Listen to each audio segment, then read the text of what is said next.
మన వీకెండ్ అయితే వాటర్ ఫాల్స్కి అయితే వచ్చాము. ఇది ఏర్కాడులో ఉండదు. ఏర్కాడ్ అనేది సేలంలో one of the best tourist place అనమాట. మనం అయితే స్టార్ట్ అయిపోయాను. కింద నుంచి కొండ పైనకి ఎక్కాలంటే ఒక 20 కిలోమీటర్స్ అయితే ఉండేది. ఈ బెండ్స్ కవర్స్ అన్ని మనం దాటుకునే దగ్గరికి 1 అవర్ అయితే పట్టింది.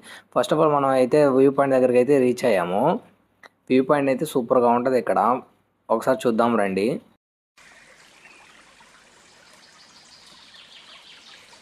నెక్స్ట్ అయితే మనం అయితే వాటర్ ఫాల్స్ అయితే స్టార్ట్ అయ్యాము. ఇక్కడైతే బైక్ పార్కింగ్ ఈచ్ బైక్ అయితే 20 రూపీస్ అయితే మనం పే చేయాలి.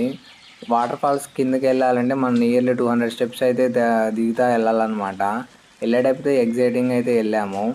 మా ఫ్రెండ్స్ అయితే చాలా హుషారుగా అయితే ఉన్నారు. కిందకి అయితే వెళ్ళగానే వ్యూ పాయింట్ చూసి చాలా హ్యాపీ అనిపించింది. తర్వాత వచ్చేటప్పుడే తెలిసింది నరకం కనిపించింది మనకైతే. మా వాడైతే నిద్రపోతున్నట్టు తీసుకొచ్చాము. ఇట్టడితే రావద్దని అన్నిసార్లు అడిగారు. ఎక్కడికి వెళ్తున్నావు అని. మీకు అసలు ఏం రైట్స్ ఉన్నాయండి? కొత్తగా చూసే వాళ్ళైతే సబ్స్క్రైబ్